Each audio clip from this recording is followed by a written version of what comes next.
guests on stage, and the idea of this session is that you get to ask them anything within reason.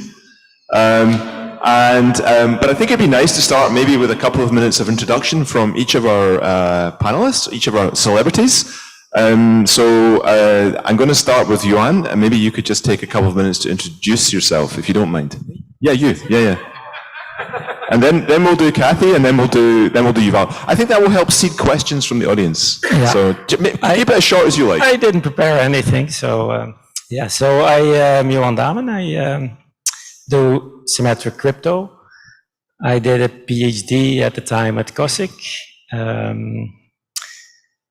95, and then I went to work for industry, and I continued to collaborate with Vincent, who I met at KU Leuven. And we did a series of papers that led eventually to Rijndael, which became AES. And that gave me the opportunity to do crypto research, free crypto research at the company I was working then, under my boss Yves Moulard, that kind of was, how you should say, shielding me from the upper management and to do what I like. And that's when I met Gilles Van Asch and Michael Peters and Guido Bertoni, and we did research that would lead with a lot of detours to finally Ketchak, which became SHA-3. And then at some point I got on the radar of Radboud University, and I started there 1 day per week. And later 2 days per week, no, 3 days per week, and then 5 days per week. And I'm now there since, I think, 2018 full time or 17. And I have now a team, and I try to keep them busy with the same symmetric crypto, but trying to innovate. That's it. Great, thank you, Johan. So if you want to win in this competition, you know who to go to. Okay, Cathie, could you give us a quick introduction? Thank you. Hi, Cathie Yun. Let's see, where to begin? Well, I currently am at Google. I've done sort of a variety of things at Google. I've done like protocol design for cryptography. I've done security reviews focusing on cryptography and ads. And I'm currently working on FHE. And prior to that, I worked on zero knowledge proofs in the blockchain space, co-wrote the Bulletproofs library with Henry and Oleg. And prior to that, I was at MIT for undergrad and my master's. I did my master's with Vinod and Shafi doing function secret sharing. So that's a little about me. Thank you very much. Welcome to the stage. Yuval. Hi, I'm Yuval. I'm currently to the University of Adelaide in Australia. I mainly work on trying to understand what computers do when we tell them what we want them to do, and how that affect the security that they claim to promise. And before that, I've done my PhD at the University of Adelaide, so it's homegrown. And before that, I've been a bit in the industry, and yeah, then it's really far in the past. I don't remember much. Thank you, Yuval, and welcome. Great. So if you have a question for our panelists, either collectively or individually, just come up to the mic and join the queue there. Currently, there are 0 people in the queue. So until the queue forms, I'm going to start off with a question for our 3 panelists. I read on Twitter today that tomorrow is World Quantum Day. What? Apparently, so if you go to the Twitter account World Quantum Day, you can read all about it. Does it matter? Depends on which side of that you look. So you guys need to share 3 mics between 2. So I guess you just indicate to each other. So should we really care about quantum computers? Is it really a thing? Yeah. But yeah, I think it helps keeping a lot of good mathematicians busy. So maybe it exists, maybe it doesn't, but at least there's a lot of mathematicians that get a job because of it, because they can do crypto research, or they can do mathematical research calling it crypto. So I think it's good, and if a quantum computer exists, we will have what it takes. But if we have what it takes, maybe there's no need to develop a quantum computer anymore. So yeah. Okay, thank you. Other panelists? I mean, you can just say pass if you want to pass. That's also okay. You get 3 passes, and then you're off. it seems hard to evaluate the probability, but the impact of that small probability is high enough that I think it makes sense to at least look at hybrid options. Well, I guess from my perspective, it gives cryptographers incentive to develop new cryptographic schemes, and the new cryptographic schemes offer new opportunities for people that want to break them. And but until I really get a quantum computer under the oscilloscope, then I don't know what they are useful for. Okay, thank you. So now we can come to the line, and I see already Helena's there, so go ahead. Yes, so I'm Helena. My question is probably for Yuval. I would like to know how you stumbled across microarchitectural side channels. How did that come about? There were other side channels before, but this is totally new and kind of out of the blue, and how did that happen? So I assume that we are talking about the recent wave. And the way it happened is in chess 2017, no, when was it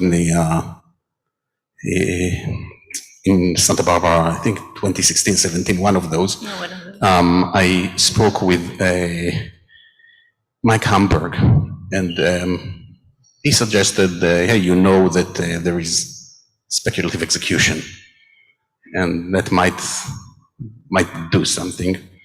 And then we started looking at that, and I guess that the meeting failures at this stage, I looked at that as a way of breaking Donna 64 way of breaking cryptographic implementations only. Next Chess 2017, we met Paul Kocher, and we discussed that with him, and he showed us that it can be used for more than that. So we had things working, and he showed us how to use that, and that's Spectre, and after that it just exploded. So It's a new field now, so thank you.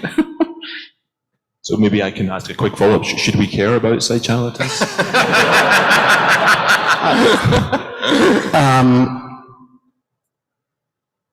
Probably about as much as we should care about MPC, fully homomorphic encryption. We should care about quantum computers. Okay, thanks. There's a question in the chat, actually specifically for Cathie. Mohammed Usama Sardar is asking, what kind of tools are used in Google for verification of security of protocols? Is that something you can say something about?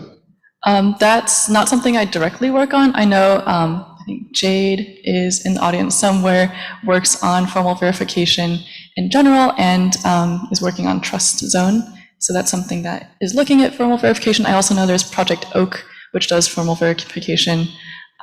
So yeah, those are teams that exist, but that's sort of the extent of my knowledge. Okay, thanks. Nigel? Yeah, so I kind of noticed, this is the first conference for 2 years, so I noticed there's a bunch of people here I don't know, so there's loads more youngsters in the audience, okay? And they probably don't want to get up and ask this question, but you've got people here who, you know, were in academia, people in a big corporation, someone who's went from a big corporation and jumped into academia. What advice do you have to all these young people in the audience who are looking to step out on their career, or those who are looking for a change in direction? Johan, you've not said anything for a while. Why don't you take this first? I'm not the guy giving career advice. I'm the worst person possible, I think. I think you should do what you like, what's your passion. Follow your passion. That's, I think, what you should do. And that can make you happy, if you want some pseudo advice.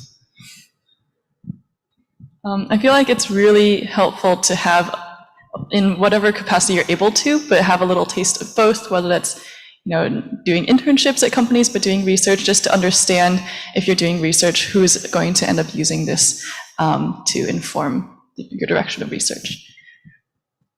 Yeah, I guess very similar. Do what you believe in. Do what you think is interesting, what you find interesting, because if you do what someone else finds interesting, you'll get bored. Okay, thank you. So from the chat, Kevin McCurley, no less, is asking, for any of you, what do you think will ultimately happen with cryptocurrencies? He's a controversialist, well-known controversialist. So, Cathie, go ahead. I can take the hot seat. I think that some really cool cryptography is going to come out of it.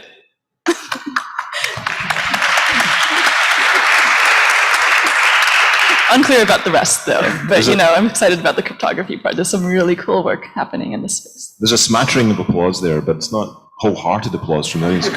Maybe we should do a quick poll of the audience, since everybody's here. So hands up if you think the effect of cryptocurrencies is a net positive for the world. Oh. For the world, not for us, for the world. And hands if you think if it's a net negative. Okay, that's like 80-20, maybe even 85-15, I would say. That's very interesting. So other views on cryptocurrencies from the panelists? Yeah, it's mostly this ecological aspect, of course, of all this mining, yeah? and I don't see a solution for that. So. For me, except for there are interesting problems there. It's not for cryptography, for other stuff, but overall, I don't see anything positive that came from the cryptocurrencies themselves outside the things that how they operate and how we can build them, answering these questions. So as an academic exercise, they would have been wonderful. I can add something. At least from from what I've seen, because I used to work on zero-knowledge proofs in the blockchain space, I think that cryptocurrencies have allowed for and funded so much interesting research and really pushed that space forward. And now we have way more efficient proofs. And now we can do things in for instance, Google, where we're like, hey, now we have really efficient zero-knowledge proofs. Where can we use that for different applications like federated learning or other places where you'd want to do verification. So I think that's really helpful. And it's maybe sort of like arguing, when we launch rockets, we get Velcro out of that. It's like maybe Velcro is very tangential, but at least for me, I am very interested in the Velcro part. So I'm very excited. Thank you. Chris, I think, is it? Yeah. Go ahead, Chris. My question's for Cathie, but for starters, did you say at the beginning that you're getting into the FHE space for the first time? Yes. Okay, so that's perfect. Two questions. The first is, can you tell us a little bit about some of the applications of FHE you've been thinking about, and what do you make of the field so far overall? All right, so some context is I just changed teams within Google to work on FHE, so I'm super new to the space. I think the math is super fun. It's not very apparent to me what applications there are that are practical right now. I think the moonshot applications are if FHE is super practical, everyone can encrypt all of their data and then have someone else do computation for them, or even join encrypted computation sets between healthcare providers or anything else that is handling really sensitive data. So that would be really cool. But I think, as Yuval mentioned in his talk, right now it's really, really impractical. And so I think we have many years of work before we get to a place where we're just, send your FHE encrypted data to the cloud and then have them do compute for you. That'll probably not be something we see for a bit. But I'm very excited to work in that direction. Can I ask a quick follow-up? Of course, if you pay me enough money. Is there anything you learned over the last couple of days that gave you hope about the practicality of FHE? I think there are a lot of super smart people working on every step along the way. And I think that's very exciting and does give me hope, where it's everywhere, all the way down to the hardware level, and then all the way up to how do we do efficient compiling from generic statements into different backends. And so just seeing people come together and trade ideas and collaborate, gets me excited about maybe it's not a 5-year thing, maybe it's a 3-year thing. I don't know exactly what the timeline looks like for this to be usable. Thank you very much. Thanks for the question. I have one more here from the chat, and this may require some interpretation on your part. I'm doing my best. So suppose you have a blob of data. What provides greater security? Cryptography using any cipher to create ciphertext, or cryptography using image steganography to obfuscate the blob? And Sorry, what? Yuval's giving me evil looks. I only ask the questions, I don't state the questions. I didn't get the last words, what they are, so image something. Steganography, to obfuscate the Bob. So should we use steganography or should we use real cryptography?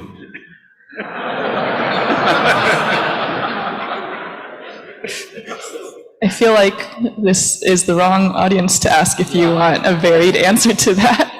We should go to real world steganography next week. Yes, yes.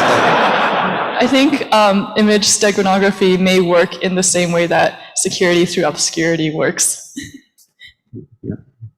Yuval? I've never seen a steganography scheme that would hold to a little scrutiny, so I would go with cryptography.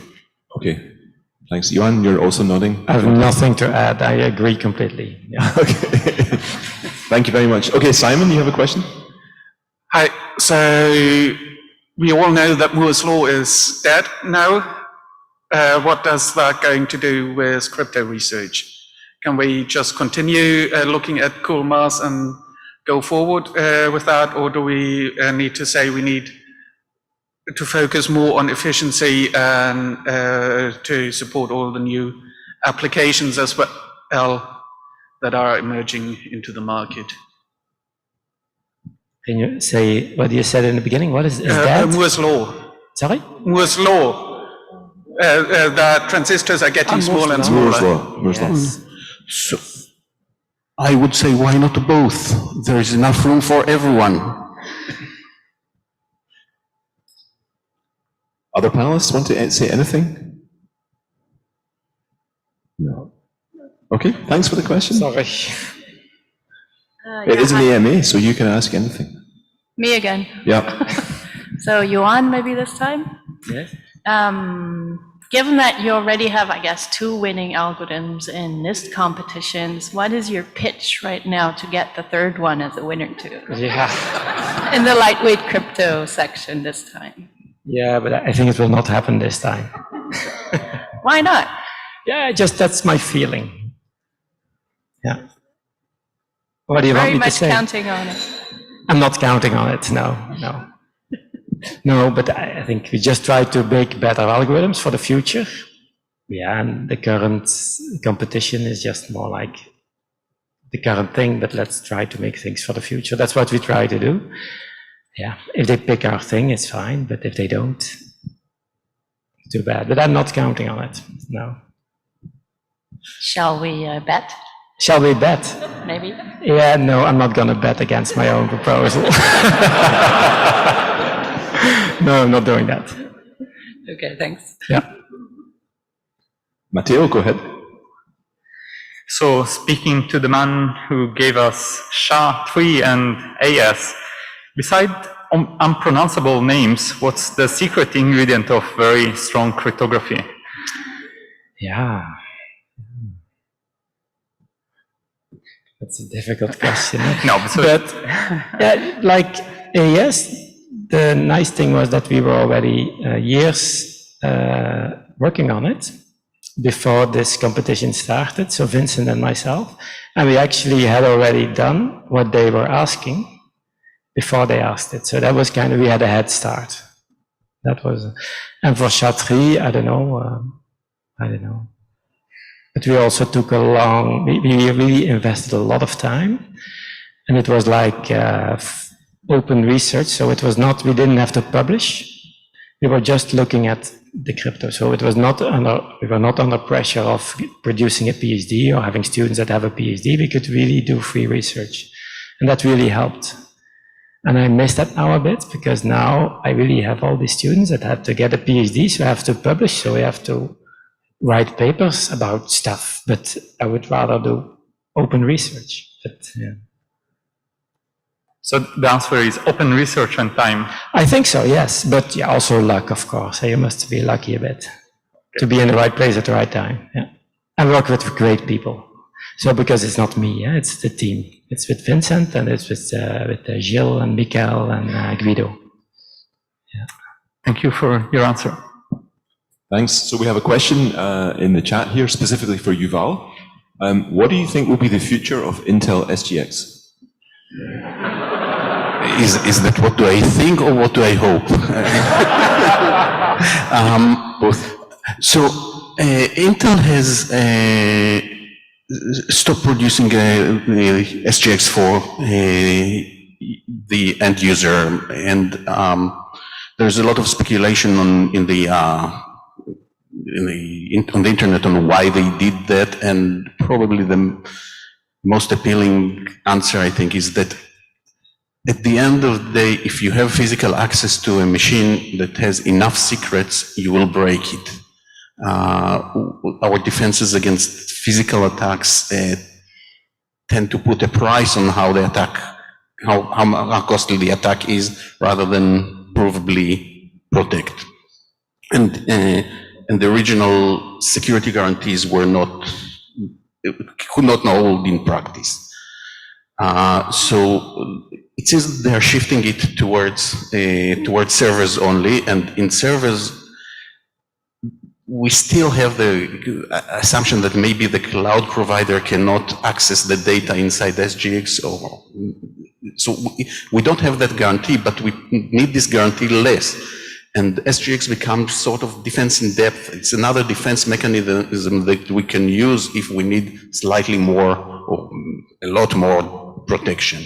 So I believe that it will continue, or something like it will continue, because it serves an important purpose.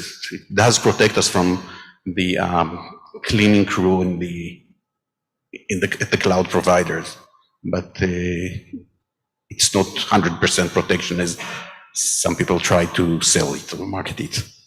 Thank you. Cathie, do you want to add something on top? No, just agreeing. Yeah. Good. So I have a question. So we saw these great talks today about how techniques like PRIO are very quickly going from research papers into production. We also saw in the morning, though, a really wonderful talk about crypto developers and how they see cryptography and the problems that they really care about. So is the gap between theory and practice in cryptography narrowing, or is it increasing in size? I think For everybody, but yeah, Cathie, sorry, go ahead. maybe there's like quite a broad spread, even just like talking within Google, there's like a large spread from like now me working on FHE being like really experimental to like folks working on more practical things like Mariana talking about exposure notifications. And so I think on the side of folks who are working on things that have a very clear end use, I do think that that gap is narrowing. But because there are people working on that and proving that, hey, cryptography is like an interesting technology to invest in, therefore companies are maybe more willing to take the risk to invest in things that are longer tail or like longer term investments. And so there, maybe the gap is still very wide. Thanks. The other panelists, have a view? In symmetric crypto, it's narrowing. So because the requirements are much more real world, and we build no longer block ciphers, but we build authenticated encryption. We look at side channel. So I think it's really improving, and the current landscape is much better than 20 years ago, for instance. Yeah. Yuval, any thoughts? I really don't have the historical view to. I'm not a cryptographer by trade. Okay, thanks. There's a question in the line.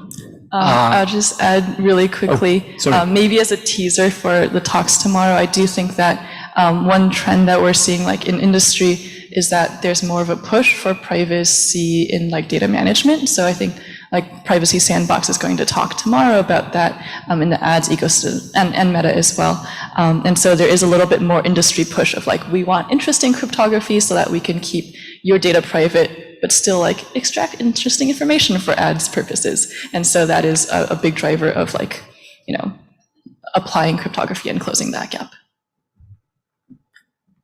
I'm going to turn the conversation in something more practical. So whether your opinion, passwords versus biometrics? Passwords versus biometrics. The age-old question. I guess you can always change your password. Yeah. Any comments from the panel? I find it practical that I can sign with my finger on my phone, so that's really practical. Yeah. I don't know how secure it is, but I assume it's secure enough, no? I signed a PDF document the other day by typing my name in, and then it turned it into something that looked like writing. So is that a biometric? I don't know. Does that count? Yuval? Again, I don't know much. I tend to trust passwords more because I understand them more. I understand where they can fail more. But I think that biometrics are somewhat useful. As Johan said, it's easier than typing a password and easier than remembering a password. But it's a difficult one. It's what people will decide, I guess. I think maybe for this crowd, passwords are like safer because we understand that we have to like set good passwords, but maybe for like the general population, just rolling out biometrics for like logging in might result in better security as a whole. I will add though that I really, really dislike the fingerprint biometrics because I climb, and then after I climb, I can no longer unlock my phone. It's very annoying. So it's my personal gripe. Thanks. Deirdre? Hi. If I publish a paper and it gets accepted to a conference, and then some person goes and implements it and deploys it in their crypto system, and there's a bug, is the program committee that accepted that paper responsible for those bugs? I don't think this, but there are people on the internet who think this. After published, we have bugs, part of life, and we have mistakes, and we have science advances by finding the mistakes of previous works. So. If you get a proof, paper on provable security, and the paper contains a proof, and the paper is accepted at a conference, you would think that the reviewers have reviewed the proof. That's not the case. Yeah. And I was once in the program committee, and I thought this proof is unverifiable. It was so complex. And I said, yeah, I cannot verify the proof. And then another reviewer said, yeah, but it looks okay. It looks okay. Let's accept the paper. But that's plausible security. That's not provable security. But if it is a proof and you had a bug, and you have a bug in the proof and it's incorrect, I think that the honorable thing to do is to withdraw the paper, not to wait for anyone else to do it for us. Yeah. Okay, did you get an answer? I hope so. Kinda? Okay. There's a question. We're coming to the end now, but we have a question in the chat from Giorgio Nicolas, who says, you're all very experienced, which means you've seen more real-world horror stories than most when it comes to the security and privacy of our data. Have you ever dealt with paranoia concerning this? And if so, how did you deal with it? I'm not sure about paranoia, but tell us some good war stories. What's the worst thing you've seen in production or in a research paper? Or tell us your worst horror stories. I've seen some pretty bad things, but I can't talk about them. And we have also fixed them, so don't worry too much. Good. Thanks. Yuval, do you want to take a crack at that one? It's hard to think of a concrete example at the moment, but you see that it seems that people don't learn. I guess people just keep doing the same mistakes that we have known about for too long, and in a sense it's a bit disappointing. I can't complain. It gives a lot of us good careers, but it is disappointing. Things like master keys in a Word document, and a banking master key or a system in a Word document that's somewhere on the network, and things like that. Yeah. So maybe a follow-up question. Oh, Cathie, go ahead. I think one thing that I can mention is like we have this really cool tradition at Google when you leave the security team where you can opt in to getting your password stolen, and then the security team just like really gets into it. And so I will say that even with remote work, they were successful in stealing my password when I left the team. And this it's one of those things of, there are so many interesting ways that you can break systems, and most of them, at least if you're looking at like successful leaving tradition hacks, are not the cryptography. A lot of it's just like the system, the key storage, very simple wrappers, things like that. The person. Yeah, phishing is sometimes the last resort, but also gets things done. Okay, we have a question in the line. Maybe this will be the last one.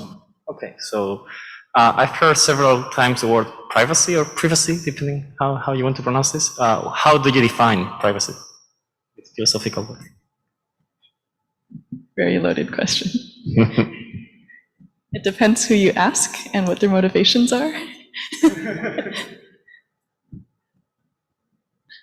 Yuan, do you want to take a bite at that one? How do you define privacy? Yes. Yeah, I have it on a slide because we're teaching security the first year students, and I cannot remember it now. So,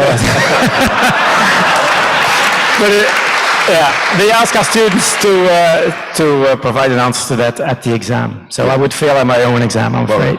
You just take all of their answers and then you average the results. Yeah, right? that's what we do. Yeah. That's your definition of privacy. Yeah. Okay, maybe I'll ask one more question since I think we have 30 seconds left. So there's a truism in cryptography that you should never roll your own cryptography, right? This is something, you shouldn't design your own block cipher. And now we have to think about the protocol level. You shouldn't roll your own protocol. So who should?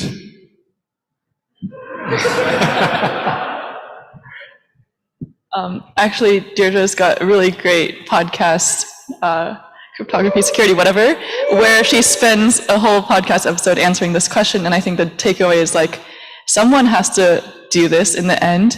And maybe the best thing that we can do is say you should give it a shot, but you should get it peer reviewed, bring a friend, basically make sure you get a lot of eyes of people who have done this before successfully that can take a look. And that way we're not filtering people by confidence, but rather by actual competence. Is that an okay summary?